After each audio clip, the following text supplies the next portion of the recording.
How long have you been doing Taekwondo for?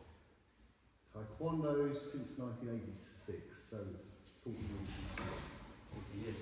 And you're a black belt, so when did that all come about? When did you first become a black belt? So with me, I started in 86. Took my black belt first in 1990, so that was 4 years. It was quite a fast track. Failed it, took it again in 92.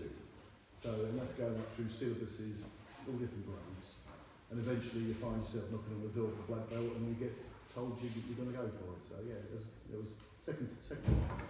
And you're now a master, I believe. Yeah. What's it like being a master? What's it like, being able to call yourself a master?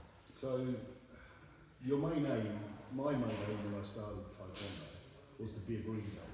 It was epic green belts, they were brilliant when I started the club.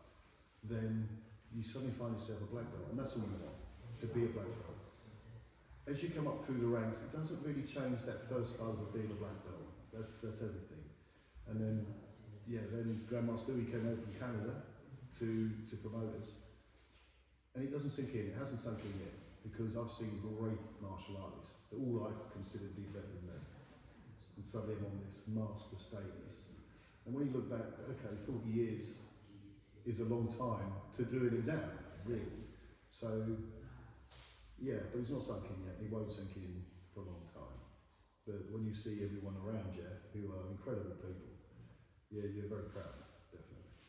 And you spoke about the day that you became a master, Master Louis coming over. Just tell me about that day, just paint me a picture of what the day was like for you. So, with Grandmaster Louis, I was brought up with Master Chris. He trained us. He was third degree black belt at the time. We heard stories of Grandmaster Louis, because Louis trained Chris and some of the others. Very hard, very brutal training. It was in the 70s. So he was a Korean master. So you're a bit worried. So we've seen him a few times. He came over for a seminar in 1990.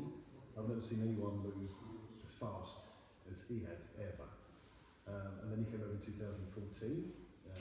We did some stuff, and he's mellowed out a little bit. So this time, knowing he's coming over, we weren't so apprehensive.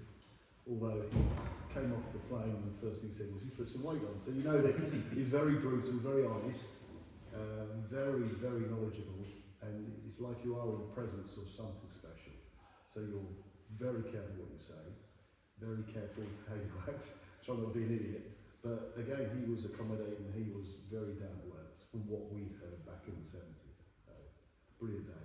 Yeah. And everyone loves him.